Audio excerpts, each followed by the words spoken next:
शाम ढल चुकी थी। बाहर की भाग-दौड़ अब एक शांत, उदास साए में बदल गई थी। कशिश धीरे-धीरे फ्लैट के अंदर आई। जैसे ही उसने दरवाज़ा बंद किया, उसकी पीठ दीवार से जा टिकी। एक गहरी, लंबी, कम-कपाती सांस उसके फेफड़ों में भरी और बाहर निकल गई। उसकी बंद मुट्ठियां हल्की सी कांप रही थी। उसने खुद से बड़बड़ाया। उसकी आवाज़ एक फुसफुसाहट से ज़्यादा कुछ नहीं थी। खुद को नॉर्मल रखना है कशिश, शांत हो जा, बस शांत हो जा। फ्लैट की हवा में अभी भी ताजी बनी कॉफ़ी की तेज़ महक तैर रही थी, एक आरामदायक सुगंध जो आमतौर पर सुकून देती है। पर आज ये कशिश के लिए महज एक बेमानी वाष्प थी। उसे इस महक से कोई फर्क नहीं पड़ रहा था। वो एक बेसुध, धीमी गति से आगे बढ़ी। उसके कंधे पर टंगा बैग, जिसे शायद वो महसूस भी नहीं कर रही थी, उसने खींचकर सोफे पर पटक दिया। आवाज़ तेज़ थी, जैसे उसकी अंदरूनी बेचैनी बाहर आई हो। वो सोफे पर धंसकर बैठ गई और अपनी पीठ टिका ली। उसने अपनी आंखें कसकर बंद कर लीं। सिर में एक अजीब सा खालीपन था। किचन से धीमी धीमी आवाजें आ रही थीं, बर्तनों के टकराने की हल्की घरेलू ध्वनि जो उसके भीतर चल रहे तूफान के बिल्कुल विपरीत थी। फिर आखिरकार किचन का पर्दा हटा और एक लगभग 22-23 साल का लड़का बाहर आया। उसके चेहरे पर सहज मुस्कान थी। कैसा गया तुम्हारा पहला दिन कशिश? और वो पार्टी सब बढ़िया थी ना? उस लड़के ने पूछा। उसकी आवाज में एक भाई की चिंता और उत्साह दोनों थे। कशिश ने अपनी आंखें खोलीं। जैसे ही उसने उस लड़के को देखा, उसके चेहरे पर एक नकली बनावटी मुस्कुराहट आ गई। उसकी आंखें उस मुस्कान का साथ नहीं दे रही थी। वो दबी आवाज में बोली, अच्छा था सब, भाई। ये था कशिश का बड़ा भाई, कुशाग्र। कुशाग्र और कशिश दोनों भाई बहन थे, पर अनाथ। बचपन में ही एक भयानक एक्सीडेंट ने उनके माँ बाप को छीन लिया था। तब से कुशाग्र ही उसका सब कुछ था।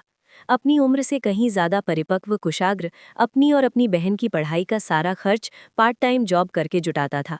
उसने कशिश का दाखिला अपने ही कॉलेज के पहले साल में करवा दिया था, ताकि वो हमेशा उसकी नज़रों के सामने रहे, उसका ध्यान रख सके। कुशाग्र ने कॉफी मग को मेज पर रखा और उत्सुकता से पूछा। उसकी आवाज में अब थोड़ी गंभीरता थी। ओह, फिर तुम्हें कॉलेज कैसा लगा? सीनियर्स ने कोई परेशान तो नहीं किया? कोई दिक्कत? कशिश ने तुरंत गर्दन ना में हिलाते हुए कहा, नहीं भाई, ऐसा कुछ नहीं हुआ है। उसकी आवाज में हल्का सा भारीपन था, जो थकान या किसी और चीज का संकेत था। कुशाग्र ने कशिश को और भी ध्यान से देखा। उसकी आंखों में बारीक चिंता की लकीरें उभर आईं। तुम ठीक हो? मुझे तुम्हारी तबीयत ठीक नहीं लग रही। क्या हुआ है? बताओ मुझे। कशिश की आंखें हल्की लाल और सूजी हुई थीं, जैसे वो घंटों तक रोई हो या नींद पूरी न हुई हो। उसका शरीर थका हारा लग रहा था, जैसे वो कई दिनों से बीमार हो। उसका चेहरा हल्का लाल पड़ गया था और उसकी आवाज में वो पहले वाला खुलापन नहीं था। एक अजीब सी गहराई और भारीपन थी। कशिश ने फिर से अपनी उस खोखली मुस्कान को चेहरे पर लाने की कोशिश की। नहीं भाई, ऐसी कोई बात नहीं है। बस कल बहुत डांस और हेक्टिक दिन था ना, उस वजह से बहुत थकान महसूस हो रही है। कुछ दिन आराम करूंगी तो ठीक हो जाऊंगी मैं। वो झूठ बोल रही थी और उसके दिल की धड़कनें गवाही दे रही थी। कुशाग्र ने अपनी गहरी आंखें कशिश पर गड़ा दी। वो उसे बारीकी से स्कैन कर रहा था, जैसे उसके झूठ को पकड़ने की कोशिश कर रहा हो। कुछ देर तक दोनों के बीच सन्नाटा रहा। फिर कुशाग्र ने अपने चेहरे के भाव ढीले कर दिए। ठीक है, जाओ आराम करो। जब तुम्हारी तबीयत ठीक लगे तभी कॉलेज जाना। हम दोनों साथ चलेंगे। मैं तुम्हें सबसे इंट्रोड्यूस करा दूंगा।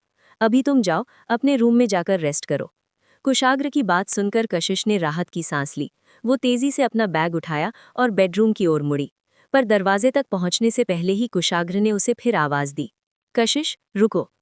कुशाग्र की आवाज शांत थी, पर पहले से ज्यादा सॉफ्ट और थोड़ी गंभीर भी थी। कशिश एकदम डर गई। उसकी पीठ पर पसीना आ गया। फिर भी उसने कैजुअली पीछे मुड़ने का नाटक किया। क्या हुआ भाई? कुशाग्र उसके पास आया। वो बस कशिश को देख रहा था, बिना कुछ कहे। कुशाग्र को अपने इतने करीब देखकर कशिश की धड़कनें तेज हो गईं, जैसे कोई ढोल अंदर बज रहा हो। उसने मन ही मन सोचा, भाई मुझे ऐसे क्यों देख रहे हैं? कहीं उन्हें कुछ पता तो नहीं चल गया? मैंने तो सारे निशान छुपा दिए थे। कुछ दिखना नहीं चाहिए, फिर ऐसे कैसे? फिर कुशाग्र ने अपना हाथ उठाया और कशिश के माथे पर रखा। वो बस चेक कर रहा था कि कहीं उसे बुखार तो नहीं है। कशिश का माथा नॉर्मल था, गर्म नहीं। ये महसूस करके कुशाग्र ने एक गहरी चैन की सांस ली। कुशाग्र के चेहरे पर एक हल्की सी मुस्कान आई। उसने सॉफ्ट आवाज से उसे कहा, नहीं, कुछ नहीं। बस तुम्हें बुखार है क्या, वो चेक कर रहा था। पर बुखार नहीं है तुम्हें। जाओ आराम करो। जब डिनर रेडी हो जाएगा तब मैं तुम्हें उठा दूंगा। कशिश ने केवल अपना सिर हिलाया और तेजी से अपने कमरे में चली गई। कुशाग्र की निगाहें कशिश के कमरे के दरवाजे पर टिकी रहीं। उसने दरवाजा बंद होने के बाद खुद से बुदबुदाते हुए कहा, ये इतनी थकी हुई क्यों लग रही है? शायद, हाँ, कुछ ज़्यादा ही एक्सर्शन हो गया होगा। पहला एक्सपीरियंस है तो ऐसा हुआ हो, और ये तो इससे पहले कभी किसी पार्टी में गई नहीं है, तो ये होना आम बात है। इस विचार से खुद को शांत करते हुए कुशाग्र वापस अपने काम में जुट गया। कुशाग्र एक सुलझा हुआ और समझदार लड़का था, अपनी उम्र के बाकी लड़कों से कहीं ज्यादा समझदार और गंभीर। छोटी सी उम्र में ही उसके ऊपर जिम्मेदारी का पहाड़ आ गया था, और परिस्थितियों ने उसे बहुत जल्द परिपक्व बना दिया था। जैसा कि कहते हैं, इंसान को वक्त और परिस्थितियां बहुत कुछ सिखा देती हैं। कुशाग्र के साथ भी यही हुआ। वो काम करते करते अपनी पढ़ाई और बहन का देखभाल करता था। उसने अकेले ही अपनी बहन की फीस का खर्चा सब कुछ संभाला।